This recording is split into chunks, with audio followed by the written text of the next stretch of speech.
personagens bem importantes. Primeiro, o dono da vinha, ele é o personagem principal daqui desta parábola. Aí nós vimos também o vinhateiro, que ele também é uma pessoa de suma importância para o texto lido, a qual nós lemos nesta noite.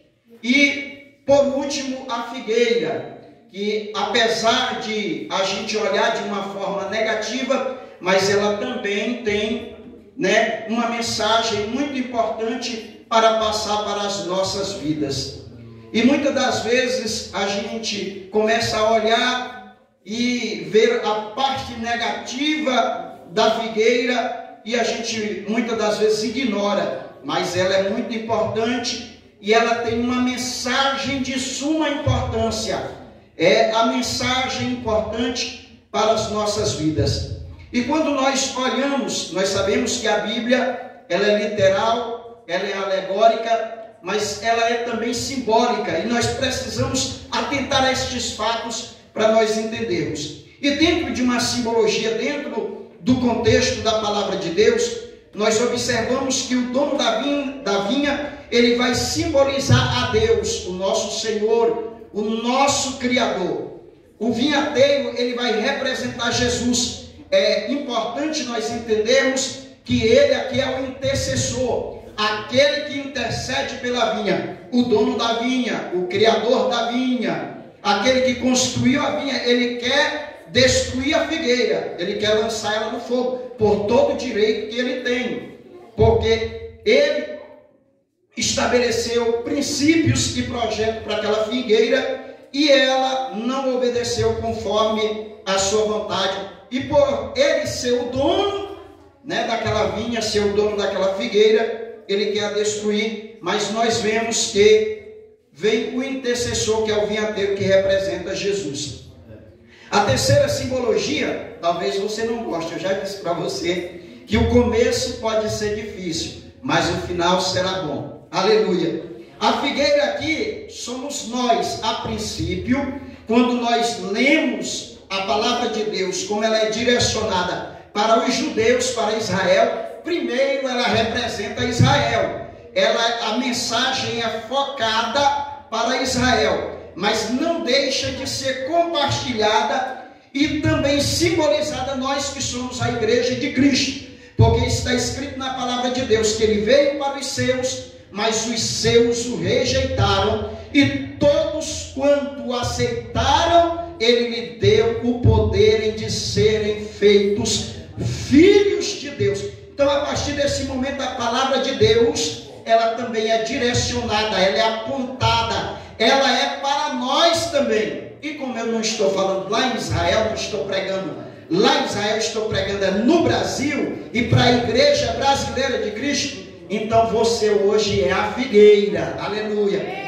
Eu hoje sou a figueira, nós somos a figueira, mesmo que não gostemos, mas ela é infrutífera, mas ela é estéril, ela não produz. Sinto muito, mas é nós, tá? Então vamos lá para a palavra de Deus. A quarta simbologia, a vinha aqui, ela simboliza a terra, a qual ela foi simbolizada, ou seja, o mundo. Nós contextualizamos ela representando o mundo a qual nós vivemos hoje. E a quinta simbologia que nós encontramos aqui é que os filhos aqui, ele vai representar e sempre representará a palavra de Deus. Filho, na Bíblia, ele sempre terá um contexto e sempre terá uma simbologia da palavra de Deus. Mas por que o figo, ele representa a palavra de Deus? Porque o figo, além de ele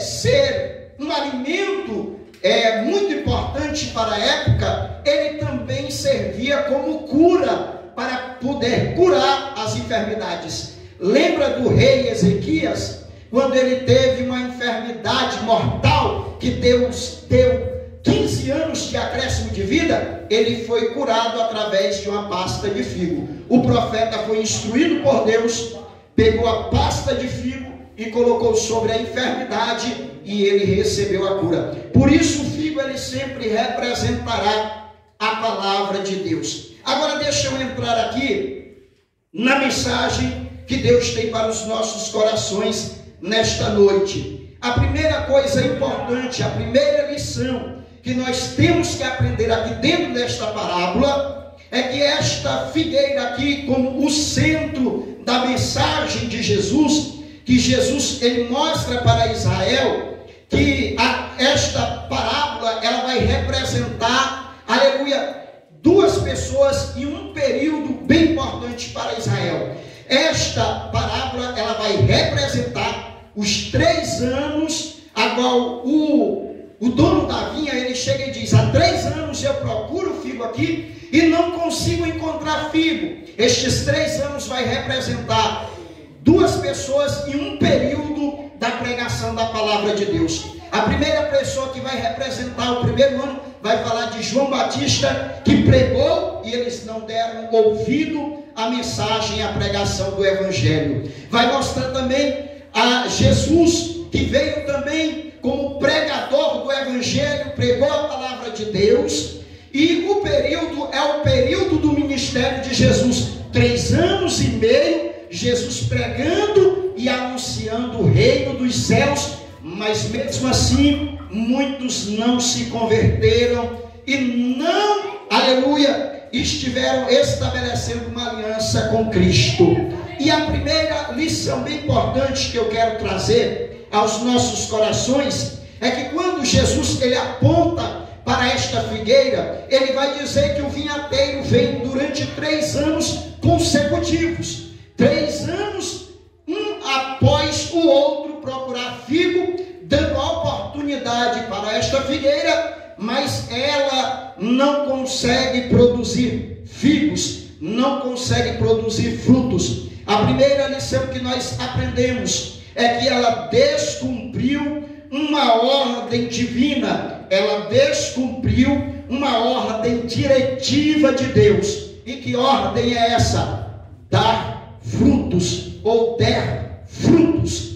Ela descumpre uma ordem principal e original de Deus. Ela é uma ordem original. Gênesis capítulo de número 1, a partir do versículo de número 11, nós vemos Deus dando ordens, aleluia. Deus dá ordem para a terra, Deus dá ordem para a erva, Deus dá ordem para as árvores, Deus dá ordem para a água, Deus dá ordem para os peixes, Deus dá ordem para todos os tipos de animais, e Deus dá ordem para as aves do céu, dizendo: deem frutos, produzi frutos, deem frutos, produzi frutos. Então é uma ordem exclusiva, uma ordem diretiva e uma ordem original do autor e criador do mundo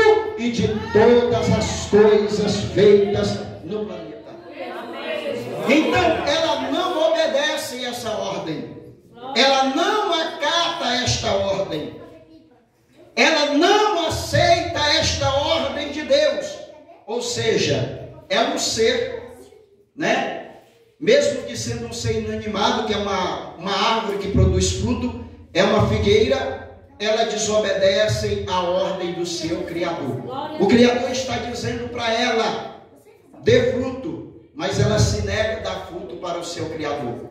O seu Criador está dizendo para ela: gera, mas ela desobedece esta ordem. Irmãos, nós entendemos que nós precisamos andar em obediência a Deus. E o mandamento de Deus, tanto para todas as coisas criadas, quanto para os seres humanos, assim como ele disse para Adão e para Eva, para dar frutos, para procriar. Só que nesta noite eu não estou falando de você casar e você gerar fruto do seu ventre, não. Eu estou falando hoje aqui de frutos espirituais, e eu estou falando de uma linguagem a qual você precisa produzir frutos espirituais, filhos espirituais na obra de Deus, obedecer à ordem de Deus. Todo crente, irmão, independente da idade, independente do tamanho ele precisa produzir para o reino de Deus. Você aceitou a Jesus como Senhor e Salvador da tua alma? Você fez uma aliança com Deus, Criador dos céus e da terra? A partir deste momento, você já pode começar